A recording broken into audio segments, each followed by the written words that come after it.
সবাইকে আসসালামু আলাইকুম। কেমন আছেন সবাই? আশা করছি আপনারা সবাই ভালো আছেন। আলহামদুলিল্লাহ আমরাও ভালো আছি। আবারও সবাইকে স্বাগত জানাচ্ছি শ্রীমঙ্গল থেকে।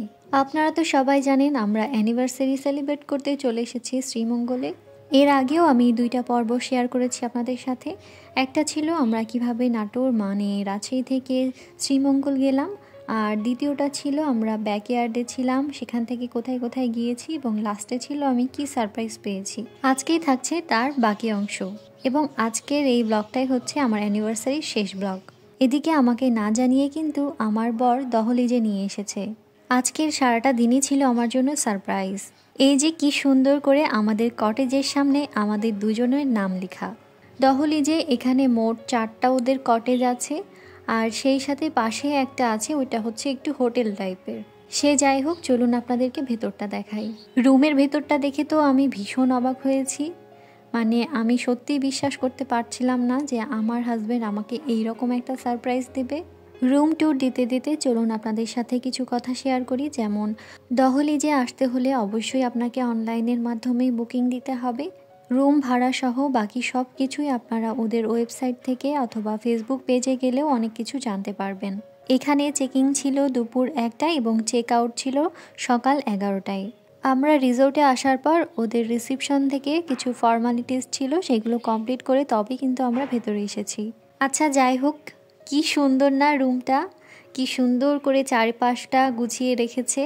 আর আমাদের অ্যানিভার্সারি বলে আমার বর আমার জন্য এত সুন্দর আয়োজন করেছে।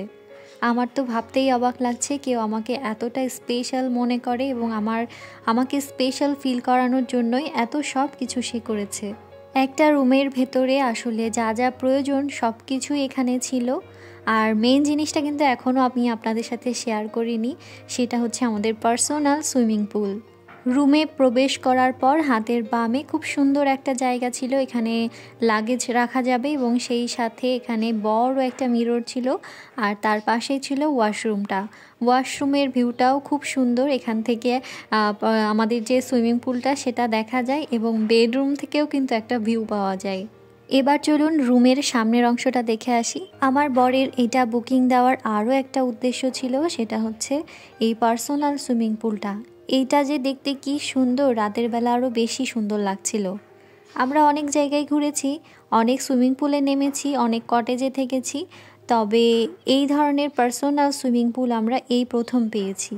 বেলকনিতে সুন্দর 2টো চেয়ার, টেবিল এবং সেই সাথে একটা দোলনা ছিল। সুইমিং পুলে এ সময় পানি ছিল না, তো ওরা বলে দিয়েছিল আপনারা যখন চাইবেন তখনই আমরা এটাকে ফিল আপ করে দেব। তা আমরা যাওয়ার পরপরই বলে দিয়েছিলাম এটাকে ফিল আপ করে দিতে, তো তারপর ওরা ফিল আপ করে দিয়েছিল। এখানে বলে রাখি সুইমিং পুলটা দেখতে অনেক ছোট মনে হচ্ছে ক্যামেরাতে, কিন্তু এতটাও ছোট ছিল না। আমার বর যখন নেমেছিল ওর প্রায় বুক পর্যন্ত পানি ছিল। এখানে একটা মজার বিষয় বলে রাখি, সুইমিং পুল থেকে সোজা কিন্তু ওয়াশরুমে যাওয়া যায়। এই ব্যাপারটা আমার কাছে অনেক ভালো লেগেছে, কারণ আপনি সুইমিং পুলে নামবেন, এরপর আপনাকে রুমটাকে ভিজিয়ে তারপর ওয়াশরুমে যেতে হবে, তার চাইতে বরং ওরা ওয়াশরুমেই আর একটা দরজা রেখেছে। এই জিনিসটা আমার কাছে সত্যি অনেক ভালো লেগেছে। আমাদের এই রুমটাকে ওরা পাইনাপল গার্ডেন ভিউ বলছিল। সামনে যে টিলাটা দেখছিলেন সেটাতেই কিন্তু পাইনাপল গার্ডেন ছিল। তো চলুন এবার আপনাদেরকে একটু ওয়াশরুমটা দেখাই। ওয়াশরুম থেকেও কিন্তু খুব সুন্দর একটা ভিউ পাওয়া যায় এখানে, এবং রুমের ভেতরটাও কিন্তু দেখা যায় এখান থেকে। আর ওয়াশরুমে ওরা যাবতীয় যা কিছু প্রয়োজন সব কিছুই দিয়েছিল। এই রিসোর্টে আসার পর আমার একটা জিনিস খুব মনে পড়ছে, যে সাজেকে আমরা যখন গিয়েছিলাম এবং মেঘপুঞ্জিতে ছিলাম, তখন যে কটেজে ছিলাম অনেকটা এই টাইপের, অনেকটা মেঘপুঞ্জির যে কটেজগুলো আছে সেগুলোর মতো করেই ডেকোরেশন করা, এবং ভাইবটাও মোটামুটি সেই রকমই। এদিকে আমাদের সুইমিং পুলের পানি ফিল আপ হচ্ছে। আর একটা কথা বলতে ভুলে গেছি, এখানে আসার পর কিন্তু আমরা ওয়েলকাম ড্রিঙ্কসও পেয়েছিলাম, সেই ভিডিও ক্লিপটা নিতে আমি একদমই ভুলে গিয়েছি। আচ্ছা যাই হোক, রাতের বেলায় যে কি সুন্দর লাগছিল রিসোর্টটা দেখতে, মাশাআল্লাহ। চারিদিকে কত রকমের যে লাইটিং করা, খুবই সুন্দর লাগছিল দেখতে।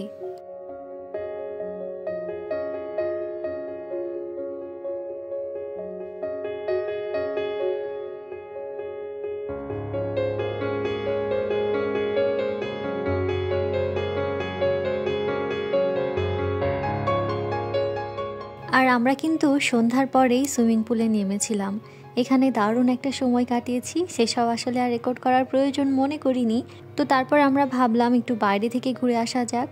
বাইরে যেয়ে তো আমি আরও অনেক বেশি অবাক হয়েছি। এত সুন্দর লাগছিল দেখতে, চারপাশ এত সুন্দর করে লাইটিং করা, রাতের রিসোর্টটা আরও বেশি সুন্দর লাগছিল দেখতে। কিন্তু কি জানেন, এত বেশি ঠান্ডা লাগছিল আমি না আর বেশি দূর যেতে পারিনি, একটু হেঁটেই আবার ব্যাক করে চলে এসেছিলাম। আমি জানি না এখন পর্যন্ত আপনারা আমার ভিডিওটি দেখছেন কি না। যদি দেখে থাকেন তাহলে অবশ্যই লাইক, কমেন্ট এবং শেয়ার করতে পারেন।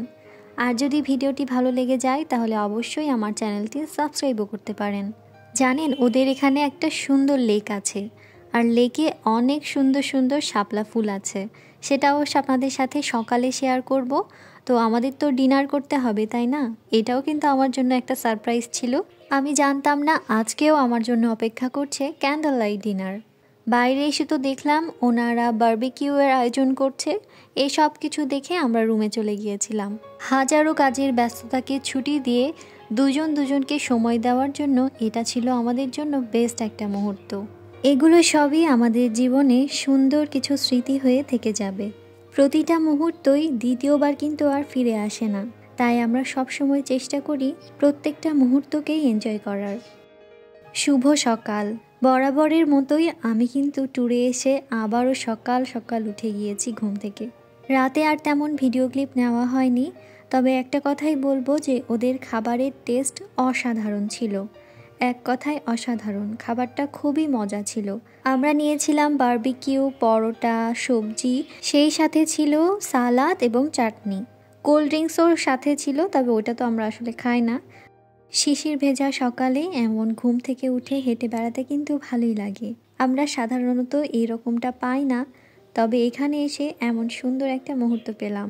ওদের পানিতে মেবি অনেক বেশি আয়রন ছিল, সেজন্যই সুইমিং পুলের পানিটা একটু ঘোলা হয়ে গেছে। ব্যাপার না, আমরা তো রাতেই নেমে গিয়েছিলাম সুইমিং পুলে।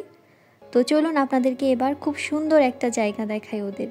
রুম থেকে বেরিয়ে সোজা তাকালে যদি এত সুন্দর একটা ভিউ পাওয়া যায় তাহলে তো আর কথাই নেই। আমার রুম থেকে চোখ মেরে তাকালেই এত সুন্দর একটা ভিউ পাওয়া যায়। একদম সামনেই ছিল এই লেকটা, আর লেকের পানিতে কি সুন্দর শাপলা ফুল ফুটে আছে। আমার তো দেখেই আনন্দ হচ্ছে। আমার তো মনে হচ্ছে আমি সারাটা দিন এখানেই বসে থাকি এবং ওই ফুলগুলোর দিকে তাকিয়ে থাকি। আর এখানে অনেক হাঁস ছিল, সেই হাঁসগুলো কিন্তু এই পানিতে ভাসছিল। খুবই সুন্দর লাগছিল দেখতে। এখান থেকে কিন্তু রিসোর্টের পুরো একটা ভিউ পাওয়া যাচ্ছে। আমি এখানে কত যে ছবি তুলেছি তার হিসেব নেই। আমার তো খুবই পছন্দ হয়েছে দহলিজ রিসোর্টটা। এই তো ওদের আরও 2টা কটেজ ছিল এদিকে। এখানে এই ধরনের কটেজ তো 4টা, এর আগে আমি বলেছি আপনাদেরকে। 4টাতেই কিন্তু ওদের সুইমিং পুল আছে এবং প্রত্যেকটার ভিউ কিন্তু একই রকম সুন্দর। এর আগে বলেছি আপনাদেরকে ওদের পাশে একটা হোটেল টাইপের আছে দহলিজের, তো সেখানে কিন্তু আমাদের ব্রেকফাস্টের আয়োজন করা হয়েছিল। ব্রেকফাস্টটা ছিল আমাদের কমপ্লিমেন্টারি, তবে সত্যি কথা বলতে কি এত আয়োজন কিন্তু খুব একটা থাকে না। আমাদের যেহেতু অ্যানিভার্সারি ছিল তাই আইটেমও কিন্তু একটু বেশিই ছিল, আর প্রত্যেকটা খাবারের টেস্ট অসাধারণ। বারবার আমি এক কথা বলছি, আসলেই ওদের খাবার কিন্তু অনেক মজা। আবারও মন খারাপের সময় চলে এসেছে, মানে চেক আউটের সময় চলে এসেছে। আমরা একটু আর্লি চেক আউট করে নিচ্ছি, কারণ আমরা এখন একটু ঘোরাঘুরি করব। গতকালকে যেহেতু সারপ্রাইজের কারণে আমরা পুরোটা ঘুরে আসতে পারিনি, তো বাকি অংশটা আজকে আমরা ঘুরে ঘুরে দেখব। আর আমাদের ফ্লাইট ছিল বিকেল 5:30টার দিকে সিলেট থেকে। তো হাতে যেহেতু আমাদের অনেক সময় আছে, তাই আমরা বাকি অংশটা ঘুরে ঘুরে দেখব। যারা আমার এই ভিডিওর আগের পর্বগুলো দেখেননি, মানে অ্যানিভার্সারির আগের 2টো পর্ব দেখেননি, তারা চাইলে এই ভিডিওর ডেসক্রিপশন বক্সটা অথবা আমার চ্যানেলে গিয়ে ওই ভিডিওগুলো দেখে নিতে পারেন। আমরা দহলিজ থেকে চেক আউট করে নিয়েছি, আর 2 দিন ধরে যে সিএনজিতে করে ঘুরছিলাম সেই সিএনজিটা কিন্তু আজকেও আমরা নিয়ে নিয়েছি। এখন আমরা যাচ্ছি লাউয়াছড়া জাতীয় উদ্যানের উদ্দেশ্যে, আর এখান থেকে বের হয়ে আমরা যাব নীলকণ্ঠে। সেখানকার ফেমাস 7 রঙের যে চা সেটা ট্রাই করব আজকে। তো চলুন এই পর্বটা আপনাদের সাথে নিয়ে শুরু করি। শ্রীমঙ্গলে আমাদের মতো যারা কাপল আসবেন তারা অবশ্যই চেষ্টা করবেন সিএনজি নিতে। অটোরিকশা বা এই টাইপের অন্য কিছু না নিয়ে সিএনজি নেবেন, কারণ এখানকার রাস্তা ঠিক বান্দরবনের মতো, অনেক বেশি আঁকা বাঁকা আর উঁচু নিচু, তাই ওই ধরনের গাড়িতে দুর্ঘটনা হওয়ার সম্ভাবনা থাকে। তো আপনারা চেষ্টা করবেন সিএনজি নিতে। কথা বলতে বলতে আমরা চলে এসেছি লাউয়াছড়া জাতীয় উদ্যানে। প্রকৃতি দেখতে আমার এমনিতেই অনেক বেশি ভালো লাগে, তার উপর এরকম একটা জায়গা পেলে তো কোনো কথাই নেই। লাউয়াছড়া জাতীয় উদ্যান কিন্তু বাংলাদেশের অন্যতম একটা জাতীয় উদ্যান এবং এটা সংরক্ষিত বনাঞ্চল। বাংলাদেশের 7টি বনাঞ্চল ও 10টি অভয়ারণ্যের মধ্যে এটা একটি। এখানে রয়েছে বিভিন্ন রকমের গাছপালা আর সেই সাথে পশু পাখির অবাধ বিচরণ। এই যে সুন্দর একটা রেল লাইন দেখছেন, এখানে কিন্তু অস্কারজয়ী হলিউডের একটা মুভির শুটিং হয়েছিল কিছুটা অংশ। আর সেই সাথে বাংলাদেশের বিখ্যাত কথা সাহিত্যিক হুমায়ুন আহমেদের একটি চলচ্চিত্র যার নাম ছিল আমার আছে জল, এইখানেও ওই সিনেমার কিছুটা দৃশ্যের শুটিং হয়েছিল।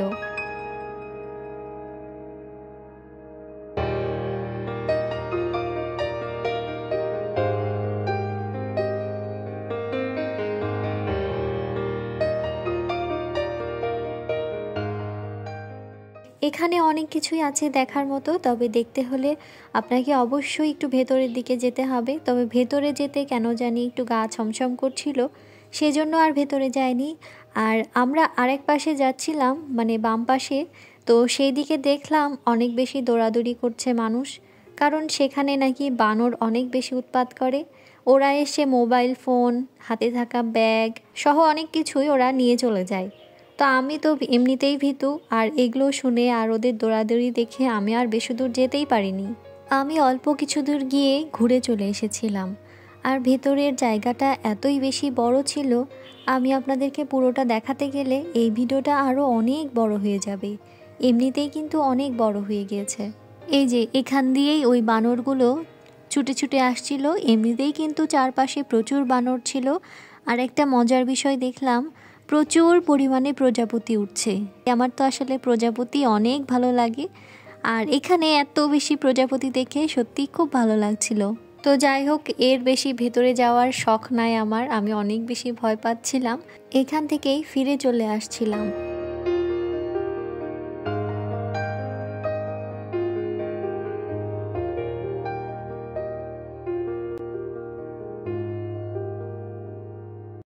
লাউয়াছড়া জাতীয় উদ্যান থেকে বের হয়ে এসে আমরা বিভিন্ন রকমের চা কিনতে এসেছি। এর আগেও আমরা এখান থেকেই চা কিনেছিলাম, আবারও এখানে চলে এসেছি। এটা ছিল গ্র্যান্ড সুলতান, যে 5 স্টার হোটেল, সেই হোটেলের অপোজিটে।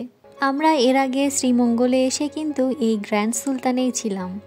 এখানে থাকার এক্সপিরিয়েন্সটা ছিল অসাধারণ। তো যাই হোক, বিভিন্ন রকমের চা কিনে নিয়েছি। এবার যাওয়ার পালা নীলকণ্ঠে। তবে তার আগে দেখলাম এখানে আনারস, খুব মিষ্টি ছিল আনারসগুলো, এখান থেকে আমি একটা নিয়ে খেয়েছিলাম। দেখতে দেখতে চলে এসেছি নীলকণ্ঠে। এখানে আমার খুব ইচ্ছে ছিল 7 রঙের চা খাবো, তো সেখানে গিয়ে 7 রঙের চা অর্ডার দিয়ে ফেলেছি। তো সত্যি কথা যদি বলতে হয়, মানে অনেস্ট যদি রিভিউ দিতে হয়, তাহলে বলবো যে লাস্টের যে 2টা লেয়ার ছিল, ওই 2টা লেয়ারই শুধু আমার কাছে ভালো লেগেছে, তাছাড়া বাকিটা মোটামুটি ছিল আর কি। 7 রঙের চায়ের পাশাপাশি আমরা অন্য আর একটা চা নিয়েছিলাম, মানে লেবু চা নিয়েছিলাম। এই চাটাও মোটামুটি ভালোই ছিল। এই যে আমার 7 রঙের চা, ভিডিওতে হয়তো দেখে খুব একটা বোঝা যাচ্ছে না। এখানে আমরা বেশিক্ষণ ছিলাম না, এরপর আমরা বাস স্ট্যান্ডে চলে গেছিলাম, কারণ আমাদেরকে যেতে হবে এয়ারপোর্টে। তো বাসে করে আমরা কিছুক্ষণের জন্য জার্নি করে চলে এসেছি সিলেটে। আর সিলেটে নামার পর একটা সিএনজি নিয়েছি যেন আমরা এয়ারপোর্টে যেতে পারি। এয়ারপোর্টে পৌঁছানোর আগে আমরা সিএনজিতে করে যখন যাচ্ছিলাম, তো সিলেট শহরটা এত সুন্দর লাগছিল দেখতে, চারিপাশে শুধু চা বাগান, সবুজ আর সবুজ।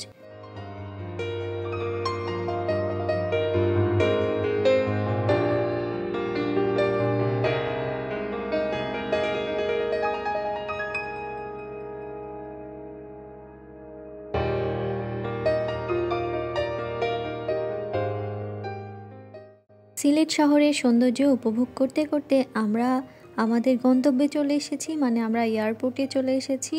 যতটুকু দেখেছি তাতেই মনে হয়েছে সিলেট শহরটা অনেক সুন্দর, গোছানো এবং পরিষ্কার পরিচ্ছন্ন। এয়ারপোর্টে যাওয়ার পর দেখলাম সেটাও অনেক বেশি পরিষ্কার পরিচ্ছন্ন এবং খুব সুন্দর করে সব কিছু মেনটেন করেছে। এই তো আমরা চলে এসেছি এয়ারপোর্টে, এখন আমাদের বাসায় ফেরার পালা। 3টা দিন দারুণ কেটেছে আমাদের, অনেকগুলো স্মৃতি নিয়ে বাসায় ফেরত যাচ্ছি। এই স্মৃতি নিয়েই হয়তো আরও বেশ কিছুদিন কাটিয়ে দেব। আমরা যে সুন্দর একটা মেমোরি তৈরি করছি, তাতে সুন্দর একটা স্মৃতির পাতা যুক্ত হলো। এতক্ষণ পর্যন্ত যারা আমার সাথে ছিলেন তাদেরকে অসংখ্য ধন্যবাদ। আগামী ভিডিও দেখার আমন্ত্রণ জানিয়ে আজ এখানেই বিদায় নিচ্ছি। আল্লাহ হাফেজ, আসসালামু আলাইকুম।